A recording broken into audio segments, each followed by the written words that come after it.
So let's talk about what's happening in Iraq, people's favorite country.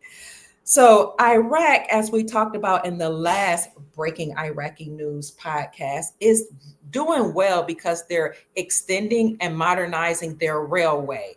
In the podcast that I did, I think it was last week, where I talked about how Iraq is extending their railways, I said they're also continue to rebuild other parts of their infrastructure. What we know about a country rebuilding their infrastructure is basically they're stabilizing that country after war and after turmoil and chaos, such as ISIS and other external forces, has been in their country to demolish it. When you stabilize your country and rebuild the infrastructure, that is the precipice or the catalyst for you revaluing your currencies. Now, I hope I don't bore you all with this information by reiterating what I've been saying for a long time. But what made the United States dollar the world reserve currency was our agreement with Saudi Arabia to protect the Saudi kingdom in exchange for their oil. And then we would force other nations to get oil from Saudi Arabia. Noise outside. And when they got oil from Saudi Arabia, they had to use the USD to do so. If they didn't, we would declare war on those nations and fund both sides of the nations of a war, demolish the GDP of that country, and then the currency would devalue of that country. Well, you had CEOs of banks and CEOs of corporations, and you had high ups and military and governments to then go into those devalued or war torn nations, buy the currency that had been devalued through war or sanctions, and then hold on to the currency. Then after the war, what would happen?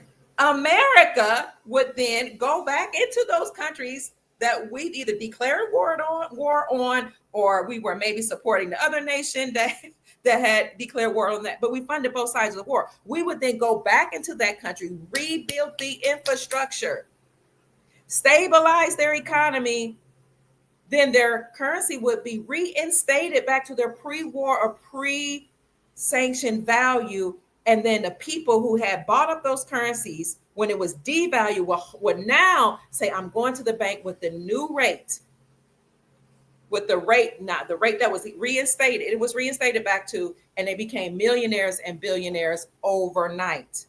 Why is that important?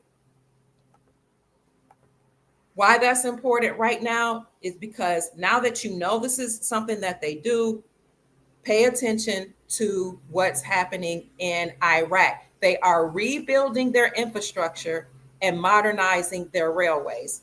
So I know we talked about this last week. This is going to lead me to this week's podcast. So let me bring that up to you briefly about what we talked about, just to bring you up to speed. This is the video that I did last week while I was on vacation in Tennessee with my grandbabies, called Breaking. Iraq rebuilds their infrastructure and attracts major investors and commits to sovereignty and wealth. Is that noise in the background bothering you all? Hold on 1 minute. I'm going to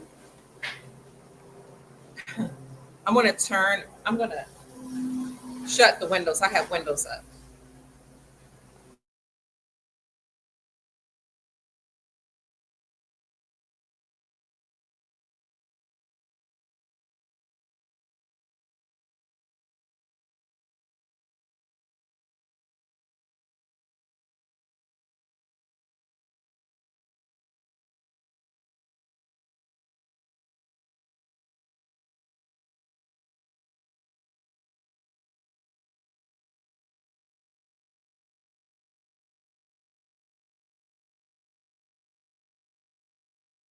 Okay, I'm back. I hope that's better now.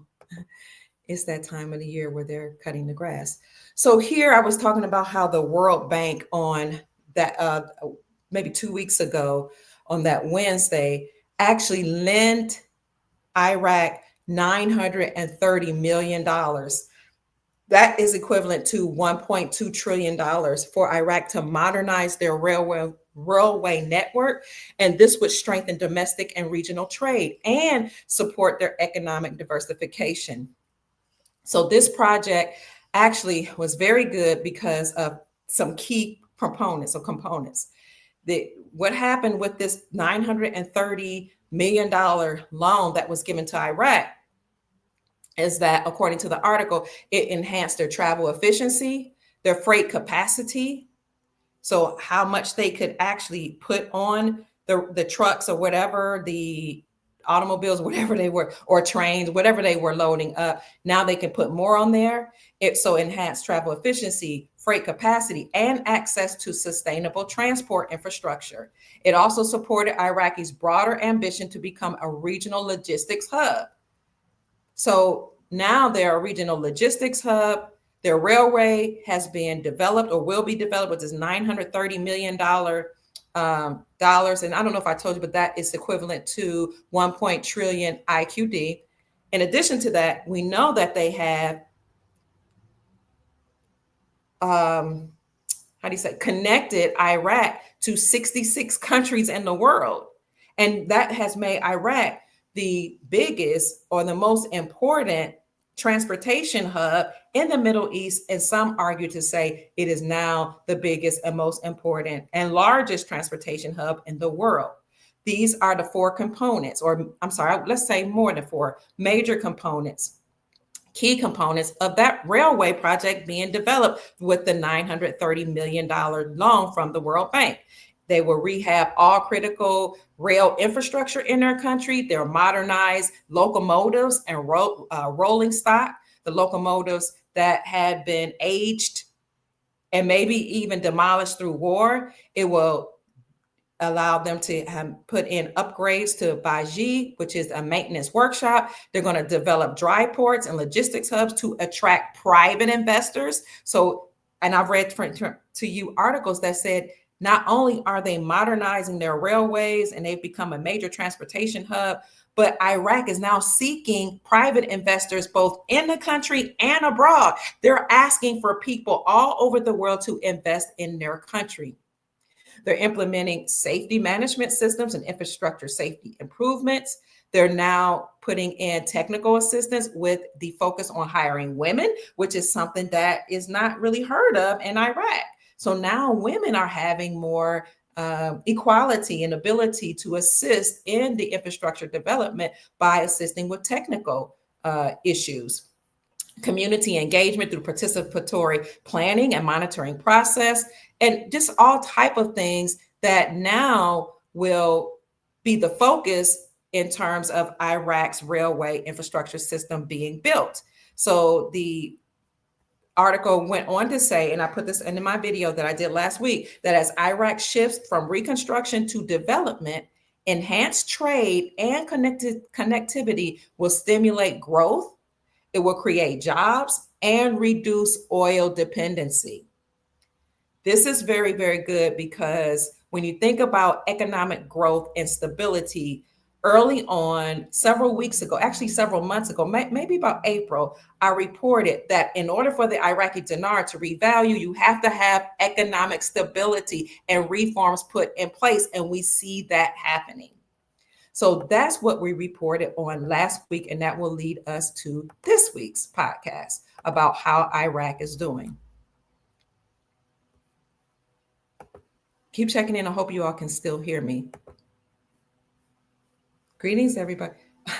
Okay, Sister Sheila says, you're not boring when you repeat information. For me, the more information is repeated, I gain a better understanding about how the system actually operates. Thank you so much, Sister Sheila. That makes me feel good to know that I'm not boring you all. Okay, so what else is happening? Iraq is extending and modernizing their railways and rebuilding their infrastructure. We talked about how they're modernizing their system. What else did I want to tell you? If you recall, in the earlier video that I showed you all, President Trump had a Fox interview where he said we have several million, I think he said something like 30-something million of that Iraqi dinar sitting in our banks. One of the things he said in that video is we've protected Iraq and we've had troops over there to play the role of an advisory role position or taking an advisory role and a position in that country. And because we have protected them and we've given them all of the security that they need, they're going to have to pay us. And so the Fox reporter asked, how are you going to make them pay? How are you going to make them pay? And he said, we already made them pay. We have 36, did he say million or billion? I think he said billion of our their money sitting in our banks right now. I'll have to bring up that video again because it escapes me how much he said. But one of the things he said when he was talking about why they're going to have to pay us is not just because we protected them and we were an advisor to them, but he said we rebuilt their airports and parts of their infrastructure that are better than or rivals what we have in New York. He said they have to pay us for all the work that we've done there. And so this is just encouragement to you, Soul family, that as we continue to see they're rebuilding their infrastructure, we know that they're going to revalue their currency because that is what happens and what has happened historically. What else is happening? Some news coming out of the Central Bank of Iraq, and that is that their currency that's in circulation, the Iraqi currency in circulation fell by 0.6% in the first quarter of 2025. And that was according to a statement that came out of the Central Bank of Iraq. Now, it is said that the money supply, whenever it shrinks or it is reduced, that will help contain inflation. Not only will that help contain inflation, but it maintains price stability. One of the things that has happened to devalue currencies is inflation going up.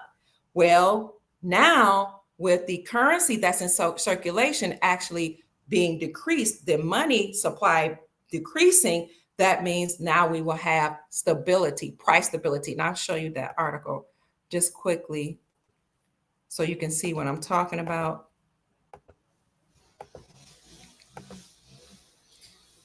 Right here. Iraqi currency in circulation fell by 0.6% in the first quarter of 2025, according to a statement by the Central Bank of Iraq. It said money supply fell from IQD 100.5 trillion to 99.9 trillion. That might not seem like a large amount, but according to the article, the reduction is expected to help, like what I said, contain inflation and maintain price stability. When you maintain price stability, and you contain inflation, you are setting yourself up for a currency revaluation. You have to stabilize the economy, the currency, and really the people, everything, the political landscape, before you revalue your currency.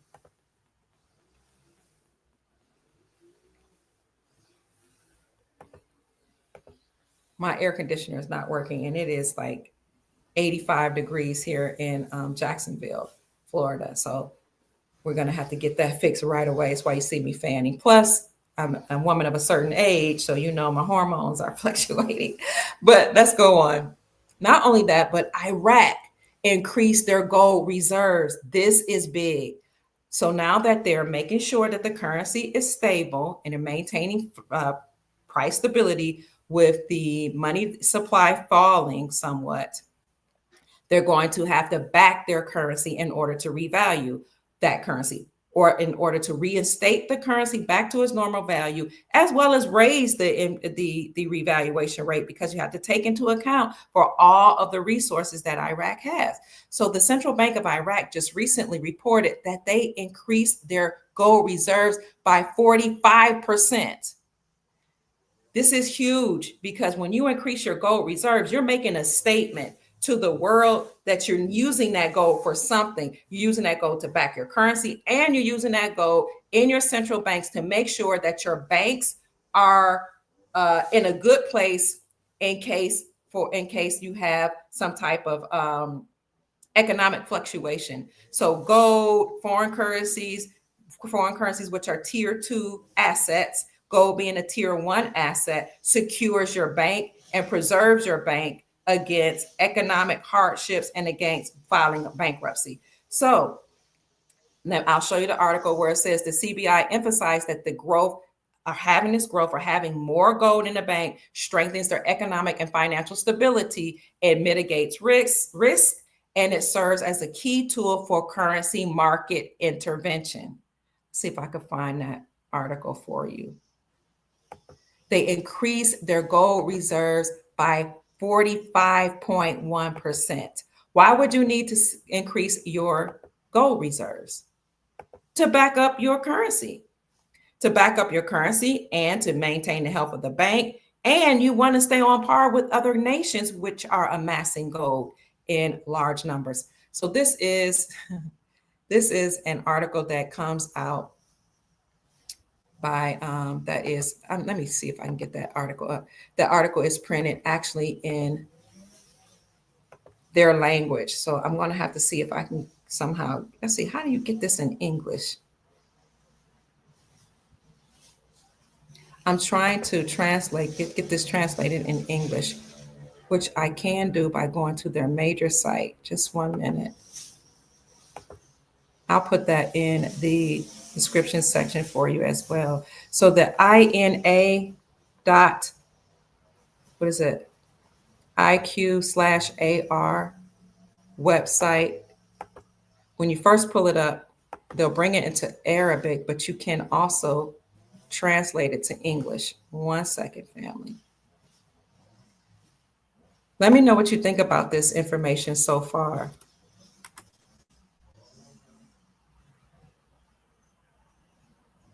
Well, for some reason, I'm having a little issue with my internet. I'll try it again. Now I have a server problem.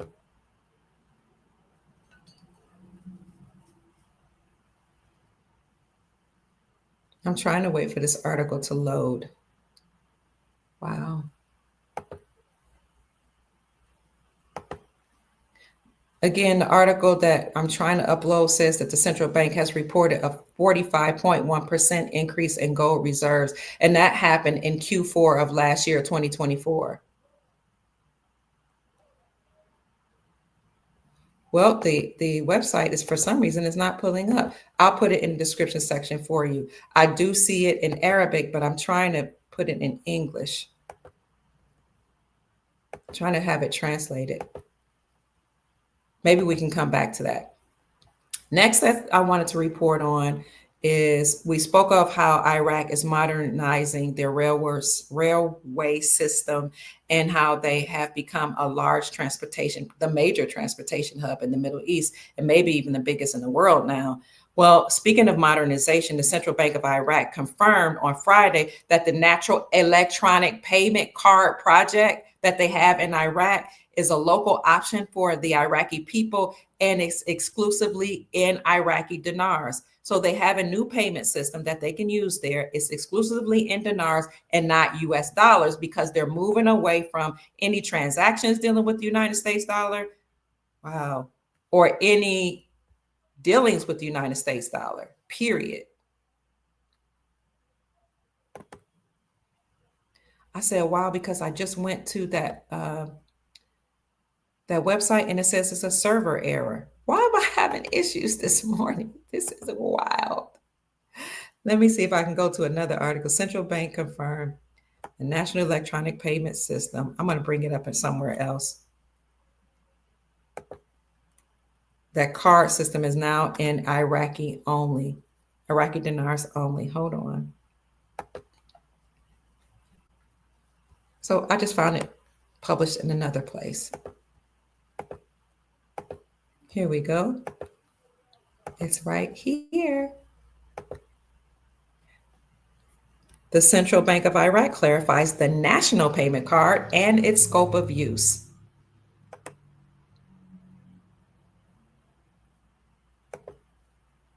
The Central Bank of Iraq confirmed on Friday, I think that was just yesterday, yes, on the 4th of July, that the National Electronic Payment Card project does not eliminate the use of international cards such as Visa, MasterCard, etc., explaining that the project aims to enhance financial inclusion and diversify options for their citizens. The bank said in a statement received by the Shafaq news agency, The National Electronic Payment Card Project is an additional local option used exclusively with Iraq and Iraqi dinars, their currency, and it doesn't cancel or restrict existing international cards such as Visa or MasterCard. He says there are no plans to cancel these cards or ban transactions in dollars outside of Iraq, as their holders can still use them inside and outside the country, as it currently is the case.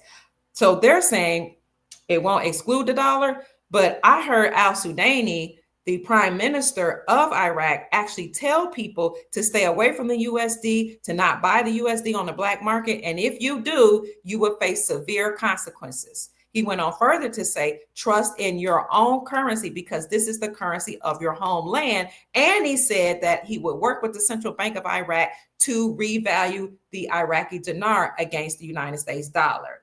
He also said he would work with other countries to return the stolen money, and he would get rid of endemic corruption in his country. So on one hand, they're saying that they're not going to do away with dealings with MasterCard, Visa, and its connection to the dollar. But you do see that it says that this card deals with dinars exclusively. So I would just say that it's very encouraging for the Iraqi people that now they have their own national payment card that's in country, that it's sovereign, and it deals in their currency alone. It says exclusively. Did it say exclusively? Confirmed that it is a statement issued. It's in there. Oh, it's an additional local currency option. Yes, and exclusively with Iraq and Iraqi dinars. So that's very encouraging for them. And according to the gentleman who made the statement, he said that, or pointing out that the project aims to reduce payment costs, enhance their financial inclusion, and diversify options for the public. So actually, that's a good thing that they have options. And it will provide national cards to all institutions and segments within Iraq, while international cards remain the primary means of spending in dollars or other currencies outside Iraq for purchasing via global websites. So I hear him saying this is a national card that deals with only Iraqi dinars, and they also have international cards.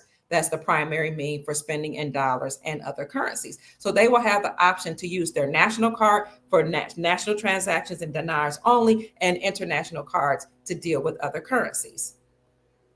So I brought that up because Iraq is trying to stay on par with what other nations are doing. Other nations are providing a means by which you can use your own sovereign currency, but you will also be able to do transactions in other currencies. Because remember, all currencies will be one-to-one with each other. That's an agreement that 209 countries made behind the scenes, and that agreement is called Project Sandman.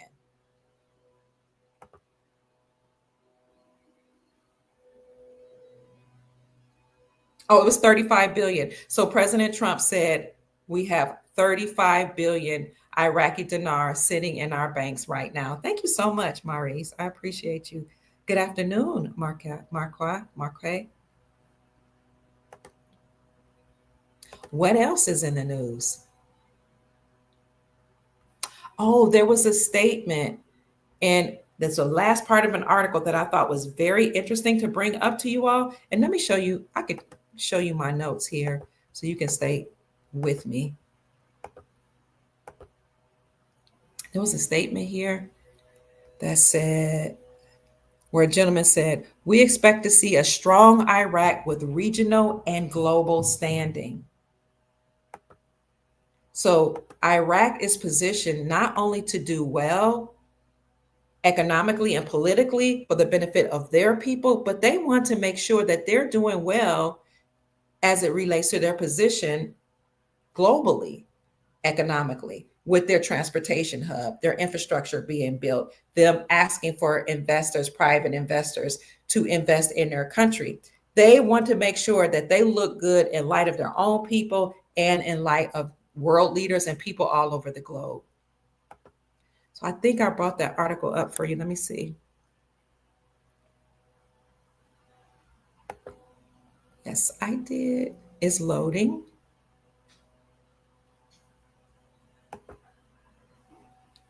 How's the internet? How is my internet on your end? Because things are taking a long time to load over here. Let me see. I don't know why that's. And now my granddaughter's calling. I don't know why that's happening. How's my internet on your end, family? Hey, Love being Nubian. It's good to see you.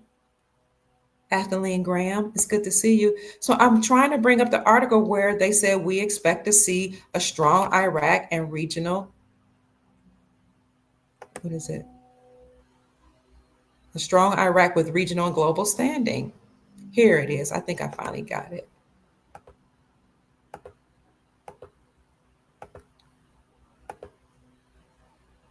Nope, it didn't come up.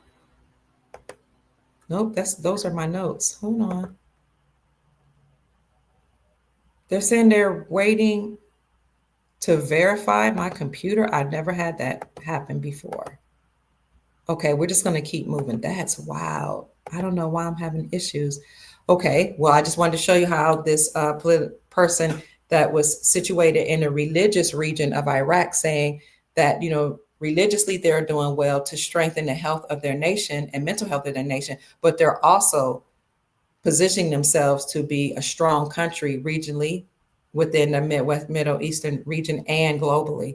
But I'm not able to bring up their website. Another thing that's happening is the prime minister confirmed progress on new developing sites or new developing cities. So they're developing several new cities in Iraq. And not only are they developing the cities, but they're doing some beautiful things within those cities. When you see new cities popping up, new communities, you know that the country must be thriving. And this is why this is newsworthy, because I want to show you that the infrastructure is being built. Their transportation hub now in Iraq. The currency is becoming more stable. Economic reforms are put in place, and now you have new cities. The Prime Minister, Al Sudani, confirmed progress in several new cities, 6 new cities to be exact. He confirmed that 6 cities, new cities, have been awarded for execution with 3 more pending. So that'd be a total of 9. 9 is a number of completion, the start of something and the end of one cycle and beginning of a new cycle. So there are 3 more pending cities in addition to the 6. And this is a part of a broader plan to develop 60 brand new urban centers across the country of Iraq. So Al Sudani spoke at a meeting, and the title of this meeting was New Cities Authority on Monday. And he emphasized the government's commitment to strategic long-term solutions to Iraq's housing crisis. They have problems with homelessness, problems with not having enough homes for their citizens, because most of their homes, or many of their homes, were dilapidated through war or haven't had sanctions imposed on them, or the currency and the GDP being so low. So the housing market there was eroding. But now to deal with that crisis, they're going to create 60 new cities. So the meeting was attended not only by Al Sudani, the prime minister, but also by the ministers of construction and housing and environment, along with senior advisors and officials. Al Sudani stated that the challenges, particularly those related to land ownership, legal transfer to investors, and the resolution of infrastructure overlaps, are being addressed actively. So the infrastructure, you see that word again, is being addressed, as well as land ownership, transfers to investors. All this is being mitigated and worked out during this new era. Al Sudani directed officials to implement practical solutions for service delivery. So they have to take care of how they're going to deliver certain products, how they're going to deliver mail, how they're going to deliver, services, even to ensure transportation links to new cities. So now that you have these new cities being developed, you got to figure out delivery to those people, the neighbors and the neighborhoods, transportation within those new cities, all that's revitalization of whole new communities that's occurring in Iraq right now in 2025. He also called for a comprehensive infrastructure map for Greater Baghdad, incorporating both the existing city and its planned extensions. So you see how the infrastructure is being the focus of the country right now in Iraq, which is the precipice for Or two, the Iraqi dinar being revaluated. How are you going to create new cities and put people in those new cities? How are you going to create and rebuild infrastructures and have a thriving economy that is stable unless you revalue your currency? Progress, according to this article, was being viewed or reviewed on several key components, including several cities, and they named the cities there. 60 new cities will eventually be created there in Iraq. What are your thoughts on that? Do you think this is encouraging news for the Soul family, for the Iraqi people in Iraq, and for those who hold the Iraqi dinar?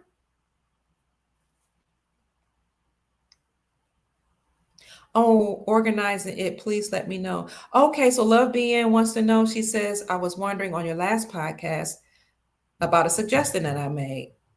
We should try to do an event, maybe in Florida, bringing us, the Soul family, together at a park in Florida or Georgia. I'm willing to help. I think that's a great idea. That's a phenomenal idea.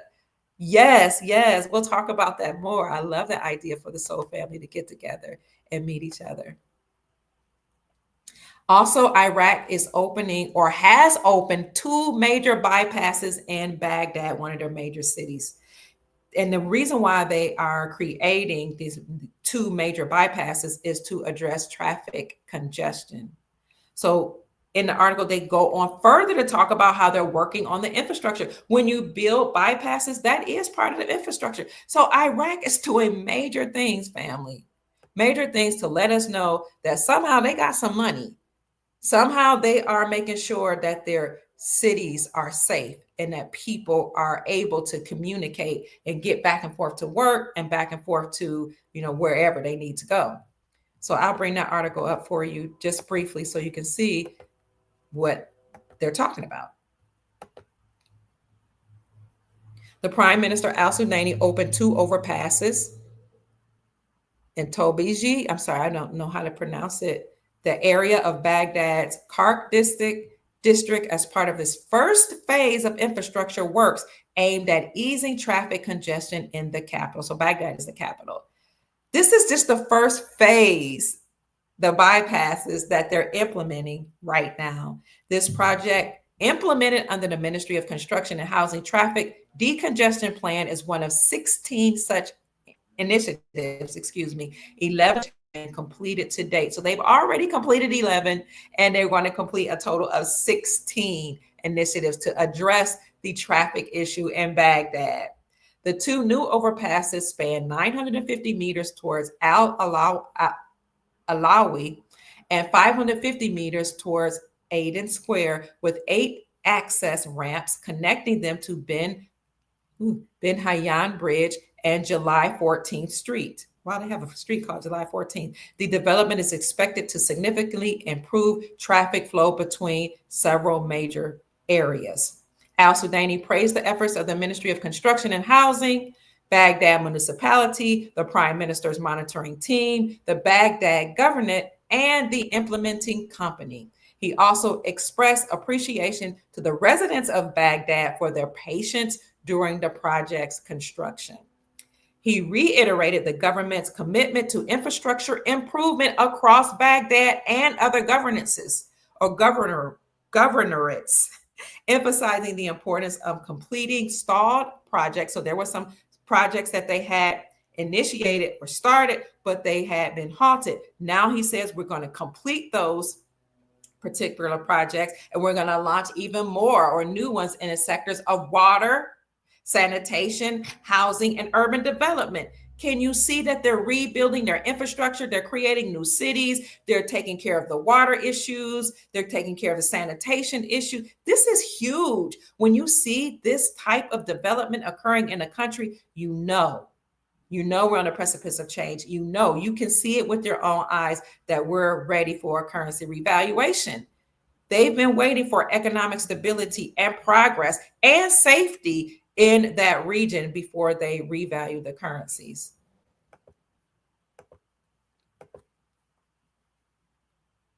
What else is in the news or in my notes to discuss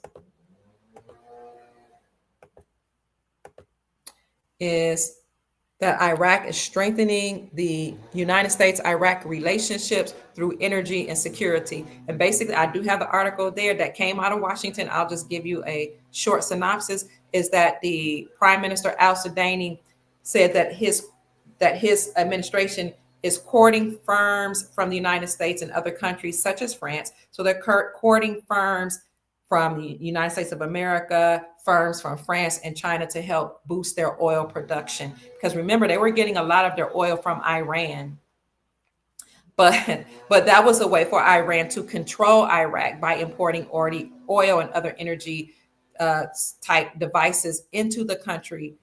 And what they would do is, you get oil from us, we're going to control your politics, we're going to control your economy, we're going to control basically everything in Iraq. Well, Trump put sanctions on Iran, and when he put sanctions on Iran, Iran stopped importing oil into Iraq. Well, that just made Iraq become more self-sufficient. If you all recall, a week or two ago, I showed you that Iraq has made an announcement that they have become fully self-sufficient, not only in terms of energy and oil, but they've become fully self-sufficient in terms of their sovereignty, their economy, and their political arena.